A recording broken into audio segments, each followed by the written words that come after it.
খায়রুল হক ভেবেছিলেন যে পালিয়ে বেঁচে যাবেন। এই খায়রুল হক আমাদের নেত্রী, দেশ নেত্রী বেগম খালেদা জিয়াকে এক কাপড়ে বাড়ির থেকে বের করে দিয়েছে। তিনি সেদিন কেঁদে কেঁদে বলেছিলেন, আমি কার কাছে বিচার চাইব?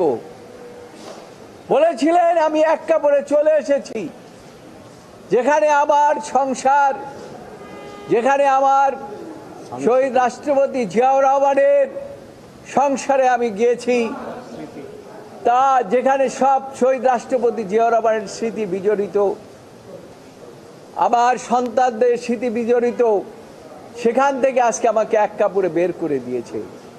এর জন্য খায়রুল হক দায়ী। কোন অবস্থাতেই দায় খায়রুল হক এড়াতে পারে না। তাই সরকার প্রধানকে বলবো, অনতি বিলম্বে এবং সবকিছুর আগে খায়রুল হকের বিচার এমন ভাবে করবেন যে জনতা বুঝতে পারে এই দেশের মধ্যে অবিচার করলে, একটা বিচার বিভাগকে ধ্বংস করলে কি হয়। ভবিষ্যতেও বিচারপতিরাও সাবধান হয়ে যাবে। শুধু তাই নয়, তাকে কন্ডিশনালি তিনি এটা নিয়েছিলেন এবং সেই জন্য তাকে আইন কমিশনের চেয়ারম্যান করা হয়েছিল। অথচ তার একটা জাজমেন্টের মধ্যে ছিল যে কোনো বিচারপতি রিটায়ারমেন্টের পরে কোনো প্রফিটেবল জায়গায় তারা দায়িত্ব নিতে পারবেন না। আর তিনি নিজে সেই দায়িত্ব গ্রহণ করেছেন। তার কারণ সরকারের কাছে তিনি মুছে লেখা দিয়েছিলেন, তা আমি আপনাদেরকে এইটা দেব, আপনারা আমাকে এই জায়গায় প্রোভাইড করবেন, সেটা করেছিল।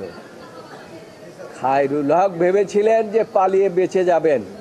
আমি তখনও বলেছিলাম, 2012 সনে বলেছিলাম, আপনার বিচার অবশ্যই জনতার আদালতে হবে।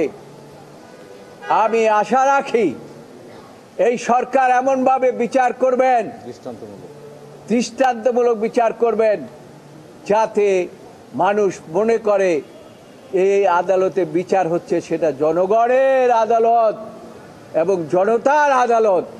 তাহলে পরে আমরা খুশি হব। আমি নিজে যেহেতু বলেছিলাম যে আপনার বিচার জনতার আদালতে হবে, এবং সেদিন আপনারা সাংবাদিকরাও সেটা প্রচার করেছিলেন, সেজন্য আমি মনে করি আপনাদেরও একটা কৃতিত্ব আছে সেখানে।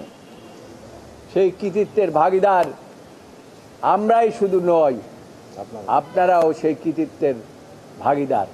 আশা করি এই নিউজগুলো সঠিকভাবে জাতির কাছে তুলে ধরে আপনারা আপনাদের দায়িত্ব যথাযথভাবে পালন করবেন।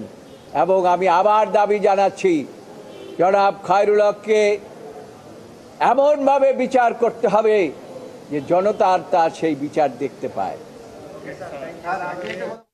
আমাদের নেত্রী, দেশ নেত্রী বেগম খালেদা জিয়াকে এক কাপড়ে বাড়ির থেকে বের করে দিয়েছে এই খায়রুল হক।